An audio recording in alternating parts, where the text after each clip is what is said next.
Okay, great. I think we can get started. All right. So, hi everyone. My name is Yarden. I'm part of the Study in Israel team at the Council for Higher Education in Israel. Today, we've gathered a couple of international students and alumni to share their experiences of studying and living in Israel and answer questions that prospective students may have when choosing a higher education destination or a study abroad program.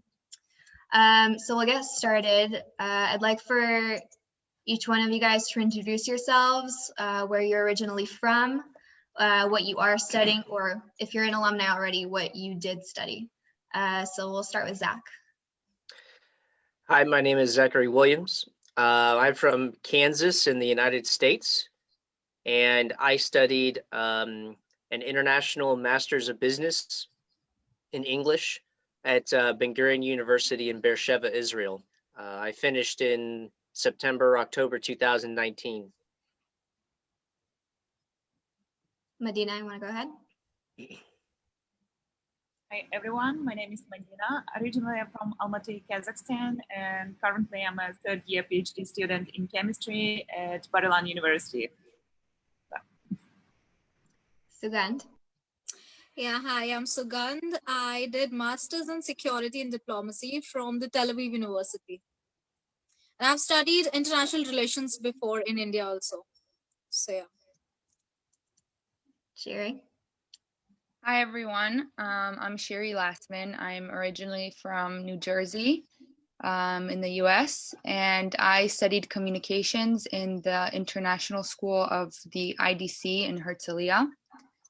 And yeah. Okay, awesome. Now, I'd like also to hear why you chose Israel specifically, as opposed to studying in your home country. And also, how has it been different studying here than in your home country? So we can just go around and say. Yeah, sure. So I'm an electrical engineer from my undergraduate, and I know that Israel is the startup nation of the world, and I had an idea that I really wanted to pursue, and I wanted to understand a little bit more about doing a startup from the people who really know how to do it, because Israel does startups, hundreds of startups a year. I don't know about hundreds of startups a year, but they have startups all over the place. And Israel has a very strong startup culture in general. And so I wanted to study an English business program there, not just to study business, because as an engineer, I don't know business, I know my invention. And so I wanted to learn business. But I also wanted to get interact with Israelis and that startup culture and get an idea of what's it like to build something from scratch. And there's a lot more opportunity I felt there in Israel than I might have access to in Kansas in the United States. Some places in the United States you have access to some of that, but not all places. So Israel was very interesting to me, especially with the startup culture. It's very different. You feel like you walk the streets and everyone has had a startup idea that they tried one time. And I was there like 2 weeks and I got invited to a startup. So it very much is a startup culture. So I being able to be in Israel and interact with Israelis from that perspective was invaluable.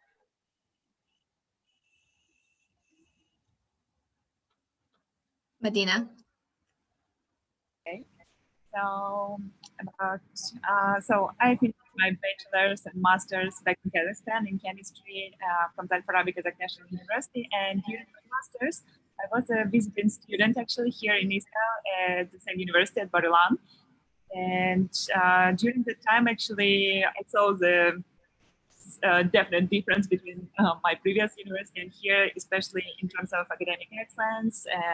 But first of all, of course, it was the university, especially faculty facilities. And during that time, I think I spent during my internship a few months, and it was summertime. I lived in Tel Aviv, next to the sea, and all of these reasons all together, like that's why I guess I chose Bar-Ilan especially, and Israel in general to do my PhD. But first of all, I would like to mention, yes, academic excellence.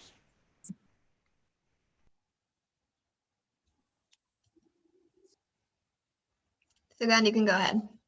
Yeah, so I have a one-liner, I guess. It's I did security and diplomacy, and I think Israel is the best place to do this course. If I go into the explanation, I can just say that I actually compared 2-3 countries. I was selected in Spain as well, and there is an institute in Singapore as well. And I compared the course structure, and I found that the course structure here in Israel, Tel Aviv University, was more crisp. Also, apart from that, because of my course, I guess I got more of a pragmatic approach here. I could see everything happening, all the political chaos happening. So it's a great opportunity to learn through that. So yeah. Nice.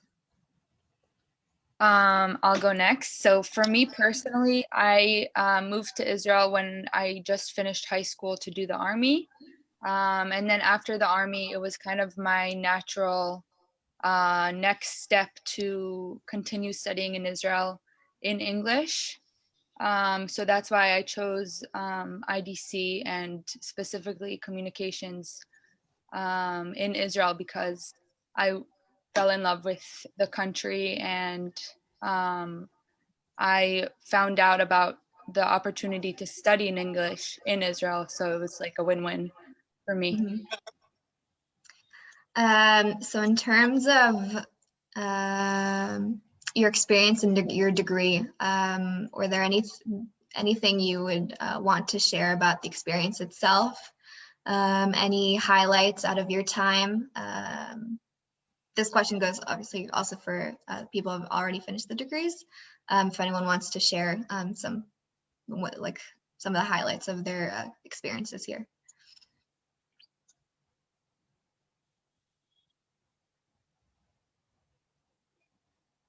So it's like anyone can start. Yeah. Yeah. Go Okay, ahead. I'll start. Yeah, so in our course we had security trips to all the border areas, the Syrian border, the Lebanon border. I think that was the highlight of the course because through those security trips we learned a lot. And apart from being on the border areas, while we were traveling through Israel, and the professor told us everything about Israel on the way to, like what's the community like on the way, which one is the low socioeconomic community, which community is doing what. So I think that was the best part of the course as well, and highlight also. I'll go next. So for me, I was a part of the public diplomacy program. It's an honors program for third-year students. And during that time, we went on a trip to the Gaza border to kind of see it firsthand and see how the living arrangements are for both sides. And even though we were on the border, I felt very safe, and I felt like we were able to see Israel in a different light than in, Tel Aviv, where everyone's just walking around and you don't really see anything that's out of the ordinary like you would in the south of Israel. And that was one of the best experiences for me during my studies, because I was able to learn really hands-on and be able to see everything with my own eyes.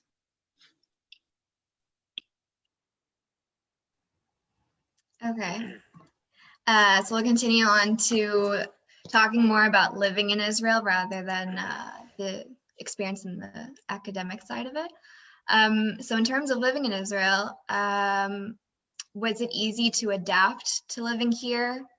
Well, I'll combine a couple of questions, then you can talk about what you feel is most relevant. Was it easy to adapt? Were you able, did you feel safe here? Because obviously there's a big issue. People think living in Israel is dangerous because of the conflicts that are known around the world. And also, how easy is it to get by solely on English? I'll start. Go ahead. Okay, thank you. So personally for me, it was really easy to adapt because, okay, first of all, I was, as I mentioned before, I was already here during my master's, and I had already some friends over here, but in terms of the language barrier, I didn't have so, because I'm not talking about Hebrew, because literally every second person here speaks English, and rather than that, like, since I'm Russian speaker, like, another house they speak here in Russian, I guess. So for me, it was really easy to adapt. Like, I had some options, let's say. In terms of safety, again, I still think that it's the safest country in the world. I do have a lot of countries to compare with. And like, I mean, you can go out at night and like, you know, like everything is so, you feel it, the safety around, let's say. Regarding the language barrier I taught, and regarding the Hebrew, of course it's more advantageous to know this language, but even if you don't know, people will understand you, like always. Yeah, my experience of adapting was mostly pretty easy. I would say that when it comes to the university and even the tourism industry, it's really important for Israelis to want to be good hosts, and that made it it meant that they would really try to help you in any way that they could, and you'd figure stuff out. The more you get kind of into the depths of Israeli society, you might find some places where there's not as much English, but you still figure out ways to get by. And it wasn't too bad. In regards to like security, coming from America, the way that I would describe it is it's an issue of like national security versus personal security. And from a personal security perspective, I felt far safer in Israel, even than in America. And I live in a boring state of Kansas. So it was very easy for me to trust like letting my kids go out and play. I actually brought children with me, so I have a different perspective here, that I very much trusted like Israeli society in general, with my kids being outside and meeting different people and so on. So yeah, in regards to, I lived in the South in Beersheba. So in regards to the rest of the security situation, I would say just do what you're told, kind of, because Israelis know what they're doing. And so as long as you pay attention, you'll be safe, you know, do what you're told. So not a big deal. But I think, to go back, that really relates to the idea that Israelis really, it's important for them to be good hosts. I felt very welcome everywhere I went, always wanted to learn, and people wanted to do what they could to help me. And I just think it was really easy to get to know people. They're just as curious about you as you might be about them. And it's very easy with Israelis to make friends and to get used to doing things a little bit differently. But it makes sense also. It's not like you're just wading through a mess of Israeli society. Like, once you learn how they think, it makes sense, and it's easy to get along with them. Very great, thank you. I would Yeah, like to second that. Sorry. Oh, Go ahead. sorry. I'm also from the US, like Zachary, and I would like to just second what he was saying, that every time I would come home for a semester break, I would tell all my friends that I actually feel safer when I'm in Israel than I do in the US, because, you know, in the US, you can leave your house and you don't know your enemy. In Israel, at least you know your enemy. So in Israel, you just feel a lot safer when you're walking around and living your everyday life. Sugan, did you Yeah, have something? Okay. I was saying the same thing, that I agree with what Zach said. And also they're very welcoming. When I first came, I booked an Airbnb and the guy was very welcoming, and it was not like very professional and all that. It's just accommodation. He whenever he was eating, he invited us also for food and everything, and that was very welcoming. Apart from that, he also invited us at his home and all to experience the Shabbat dinner. And so yeah, and also I lived in Tel Aviv, so I think it's a very vibrant place to live in, so I had a very good experience. Awesome. So continuing in the line of experiences, were you guys able to travel while you were living in Israel post-corona, I'm talking about? And were there events organized by the schools that you were a part of?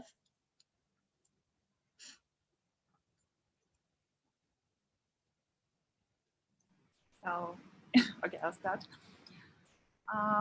During my studies, actually, of course, mostly I'm spending like 90% of my time at the university, and like our events, let's say, there are conferences mainly, and specifically here at Bar-Ilan, we have annual conferences specifically for students, grad students from chemistry and physics and biology.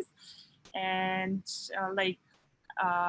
for example, we were like last year, every year, let's say, first of all, we are changing the spots. Last year it was in Herzliya in 5-star hotel, so it was awesome, close to the beach. And for example, this year we were traveling to the north in Kfar Blum. We saw the snow. And yeah, I mean, this year it was in 2019. Sorry, confused. So yeah, personally, of course, just apart from the university, with my friends, we like Israel. It's not a big country, so you can travel anytime, like whenever you want, and the country is so diverse. I mean, like the deserts, the mountains, the seas, different kind of seas. So yeah, actually, there is no problem personally for me for traveling around the country. So at IDC Herzliya, they offer a lot of trips around Israel, so you can get to know your country, the country you're studying in. There's a north trip, there's a trip to the south. So that's a way for all the students to meet other friends too, and a chance for everyone to learn and see Israel. And it's just a fun extra activity that they offer. Mm-hmm.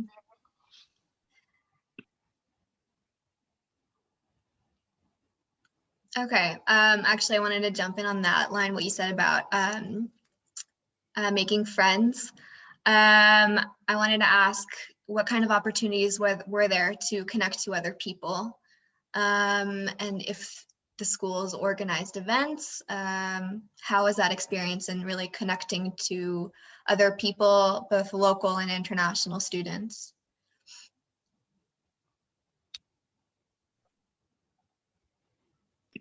So I'll just continue about the friends. So at IDC, like I said, there are a lot of events that go on, not just trips around Israel, but also inside of the campus. So during break time, they have happy breaks, which they have like a bunch of little stations where you can buy food or, jewelry. And that gives the students a chance to socialize. They offer some beer sometimes, so it's nice.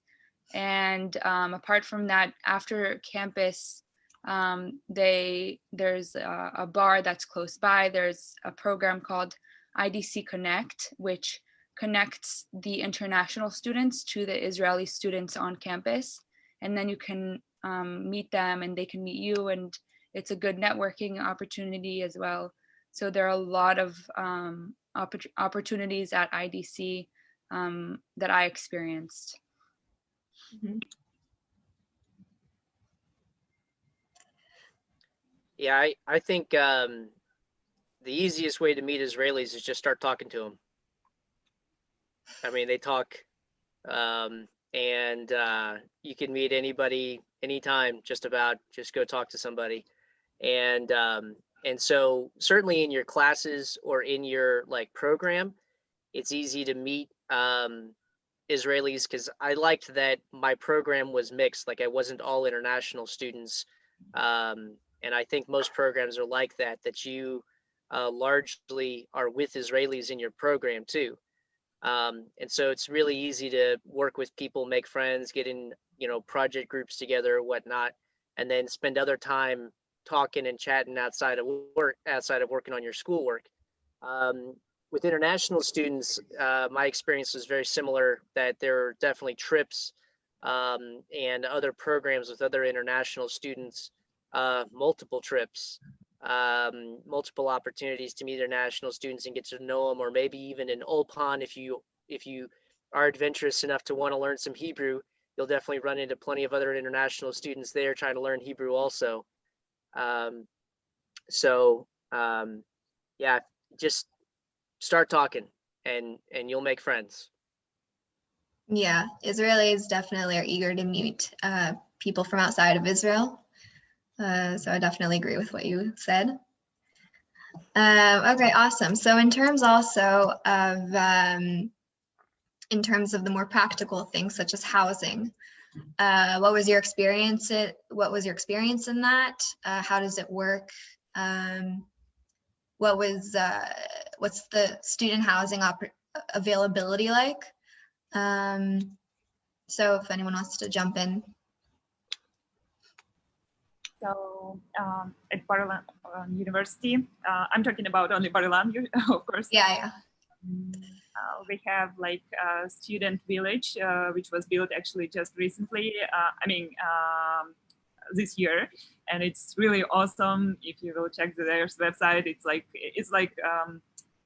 separate city, and for both international and local students, with different kinds of rooms, like whatever you want, single room, family room, or you want to share with someone, whatever, and with really reduced pricing range compared to, for example, apartments outside and stuff like that.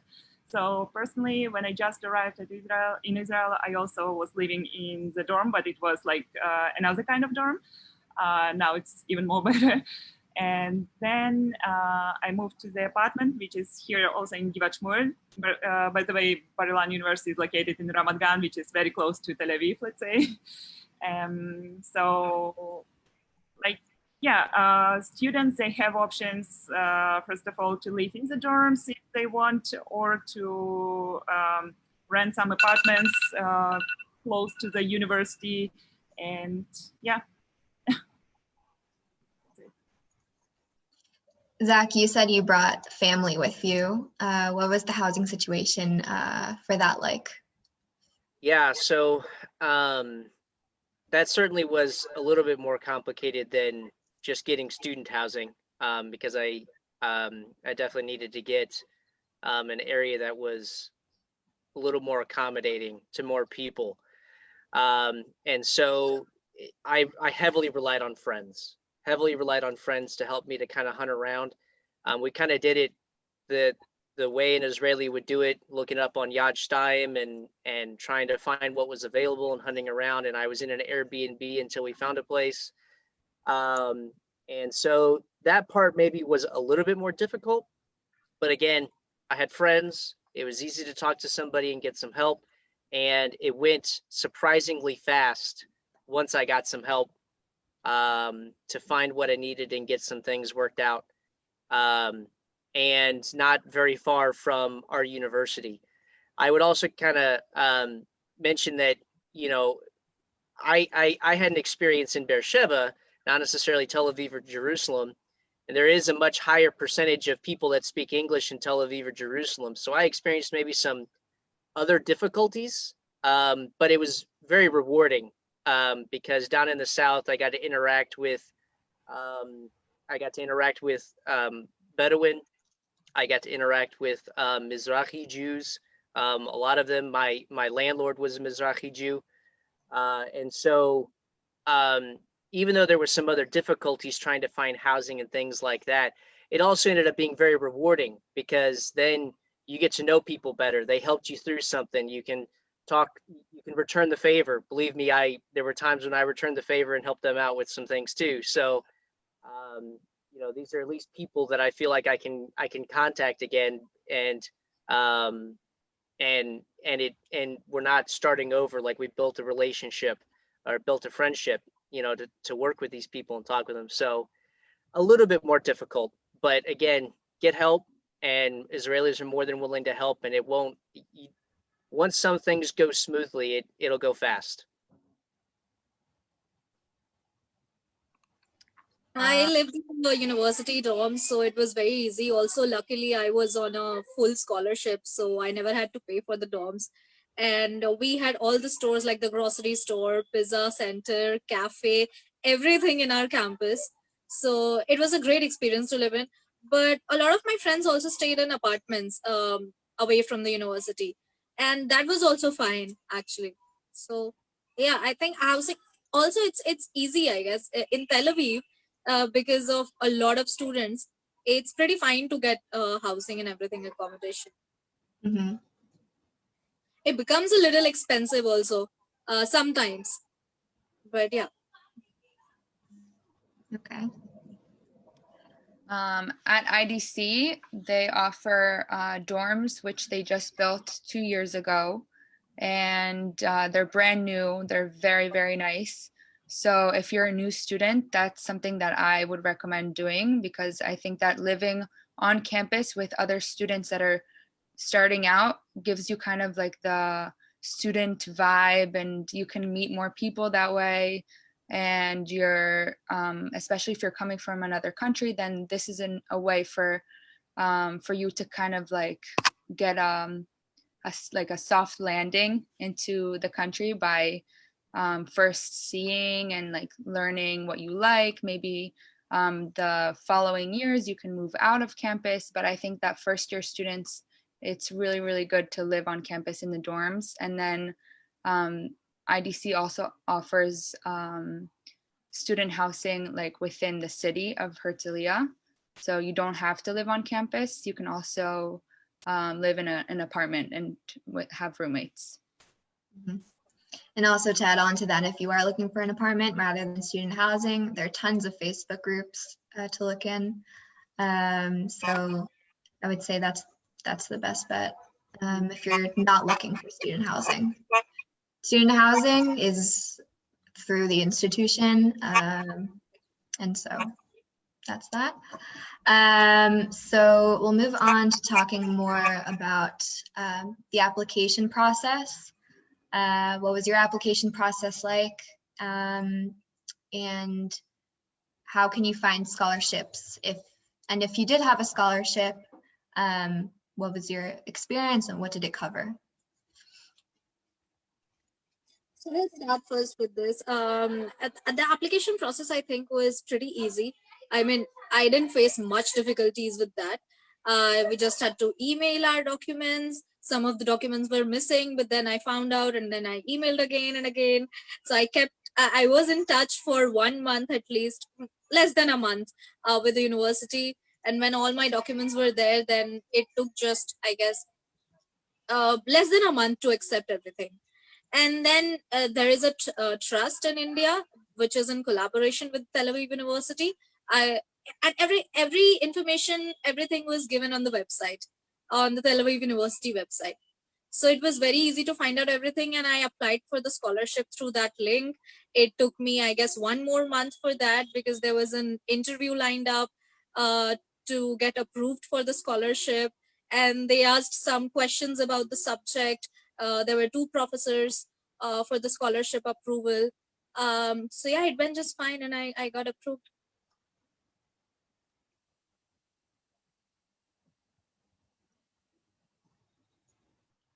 I'll continue. My admission process was also pretty easy, actually. Actually, to be accepted at Bar-Ilan for PhD, you just need to be accepted, first of all, by your future supervisor, let's say. So the main thing is to find your future supervisor. for this, I just actually I just opened the chemistry department website, went through the list of academic staff, and went through their research work, and finally found someone who I'm interested. And you just you can text, send them email or send email to the international school, and they will help you with the whole admission process. The main thing, as I said before, like your future supervisor just need to, see if you and your background suits him and his team members. And after his approval, actually, it's like much easier to be accepted by the university when you already have your supervisor. And after you're accepted, it's even more easier to get the scholarship. So personally, I'm on a full also a scholarship. It calls presidential scholarship. We're gonna see, and it covers like, again, not a lot, but pretty much my accommodation and health insurance, and yeah, that's it. So it's and after this, you can apply, for some other local scholarships. For example, within our department, in chemistry department, I was like, let's say, awarded twice with chemistry department scholarship. It's like annual, and you can renew it every year. So you just need to look for them. There are a lot, like really a lot, especially I know that for Indian students, especially for postdoc, there are a lot of type of scholarships for Chinese citizens. Like it depends also, like Canadian citizens and etc. So it's pretty easy to find any kind of scholarship, and just to be accepted, and just to find your supervisor, let's say. Okay. Does anyone else want to add something to that?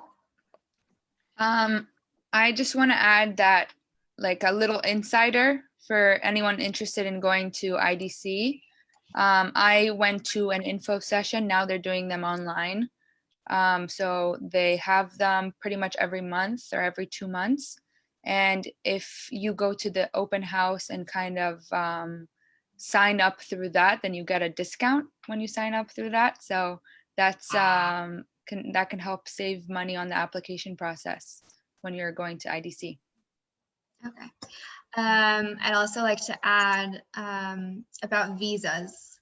In order to study in Israel, you will need an A2 student visa. Applications for visas you make through the local Israeli embassy or consulate that's closest to you. In terms of the process, you need to submit a number of documents to the embassy, including an acceptance letter from your academic institution and information about your isolation conditions from the institution. This has been updated since Corona, obviously. Also, all students coming from red countries are required to complete a 14-day isolation at their academic institution. And all this information you can also find on the Study in Israel website. So that's about the visas. I'd also like to ask Medina and Shiri, since you two are still studying in Israel, with coronavirus, things have obviously changed in terms of how you're studying and how the university is handling everything. So I'd like to hear from you what your experiences have been since coronavirus hit in terms of universities. And also, Sugand, you were also here, so I'd like to hear from you too, and how the university has been handling it. So at Bar-Ilan University, actually, right now we are on a hybrid, let's say, regime. Which is like half of the classes online by Zoom. And for those who are dealing with exact sciences, like from biology, chemistry, physics, and who really needs to do some research and go to the lab, or from medical school, of course, they're allowed to come and work in the lab. So for example, right now I'm in the lab. So, but we have certain schedule, of course, with all the social distance, wearing the mask. Right now I'm alone here, so and yeah, but it's only for graduate students like masters and PhD. Undergraduate students, they are all online right now, taking courses via Zoom. But from the second semester, as far as I know, they want to do at least 2 days per week on campus. So how it's going on right now. Here. So at IDC, we're doing everything remote, so through Zoom. What I've noticed is that they've been kind of trying to bring us even better lectures than they would if it was in person, because now everyone's at home, so it's easier to get the extra amazing lectures that can come and speak to everyone. And we've gotten a lot of really cool lectures through that. And another thing that they opened up to the students, because it's online, there's this new thing that is called IDC Tools. So you can learn, you can go in to the website and you can register to extra courses. So you can learn how to build websites, how to be a project manager, financial management. So the school is interdisciplinary, so they try all the different programs together, so you can get a taste of business, a taste of psychology, from communication, and kind of take everything that you can into your real life after your degree. And they're being very transparent. Everything that's going on, they're letting all the students and the parents know. So it's been honestly really nice given the circumstances that the world is at. Yeah, so virus was of course challenging, and the way professors like they added some innovative things to their lectures. They added some quiz competition, online quiz, blah blah blah stuff, lots of presentations, which was not there before because it was a class thing. But when it went online, they added a few new things so that we could interact more, because of course when you're on Zoom it becomes less interactive. So I think the way they adapted to the changes, it was very nice. Also, the university was very responsive all the time. Even before the admission and everything, the university was responsive. Also, apart from that, there was a section for mental health also. A lot of people went through depression and anxiety during the coronavirus. And we got continuous emails from the university and student desk that if you have any mental issues, you can contact to such and such person. So I think that was very helpful for a lot of people. Great.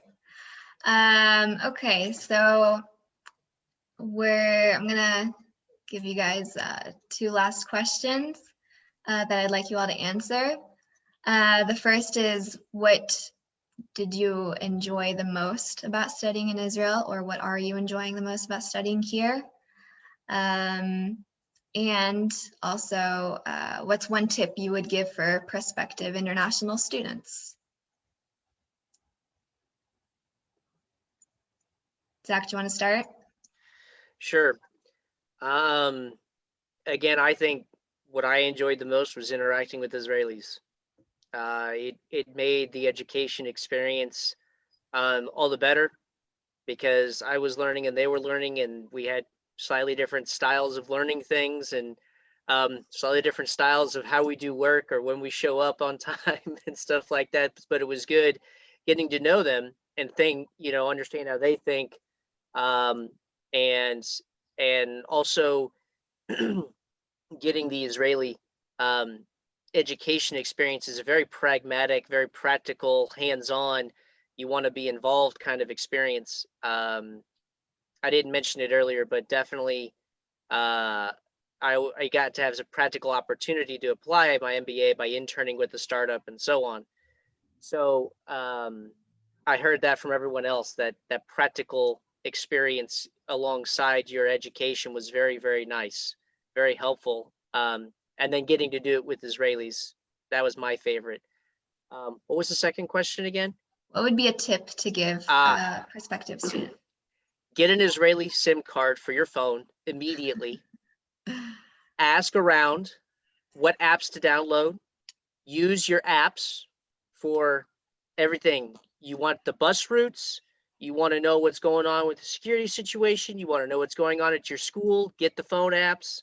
Get the Israeli SIM card. It gets so much easier from there. Nice. Medina?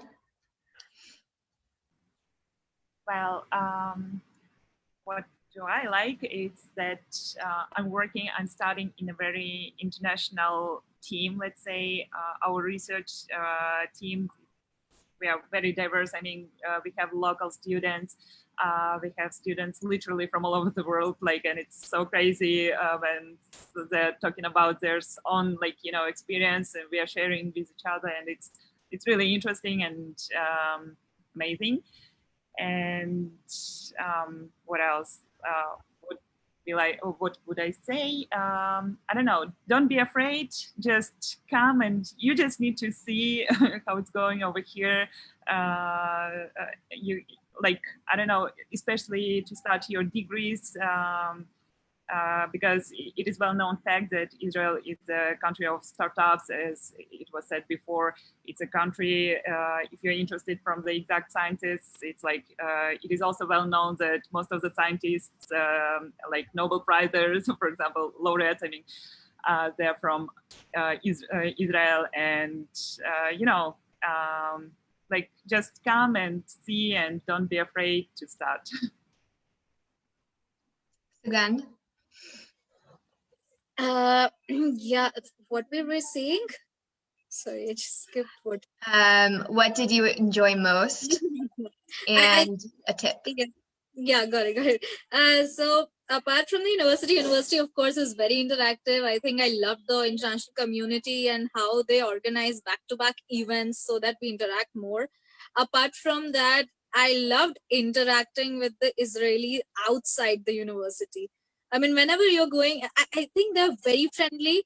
I've written a blog also for the TAU magazine, and I mentioned it that they are very friendly. If you're on a beach, or you're in a elevator, wherever you are, you just start talking and they just speak a lot. They'll tell you everything about them, where are they living. I think I made a friend with a very old person on a bus, and he just shared his number. He was like, oh, I am very old, I don't use phone, but my daughter used the phone, so you just call and come home, we'll have dinner. So they're amazing people. I think I love that part. Apart from that, a tip, of course, the SIM card, I laughed on that because I had a lot of difficulties with the SIM card. I kept changing it back to back, Golan to Hot Mobile to I don't know what. It's because I am adding a tip here. If you're going to Israel, be prepared with a few cards, one credit card, one debit card, one Forex card. Like, keep a few cards. Don't be dependent on just one thing, because if you're moving from Tel Aviv to, let's say, Beersheba or Jerusalem or wherever, sometimes cards do not work. So you'll have to change to other card. So that happened a lot. So yeah, be prepared in those terms. Apart from that, I'll just say that just learn some Hebrew words. It's amazing. If you're saying any Hebrew word to an Israeli, they become more friendly and familiar, and they're just like, oh, you know this too. So it's just amazing. Yeah. Sherry? So I agree with what everyone said. And just to add on, I think that for me personally, at IDC, there's just so much opportunity, and they just throw it at you. Like, for example, we had a class that we were able to build a startup. And after we got the hands-on tools of how to do it from the start to finish, we took it out into the market. And like everyone said earlier, Israel is a startup nation, so it was a really good opportunity.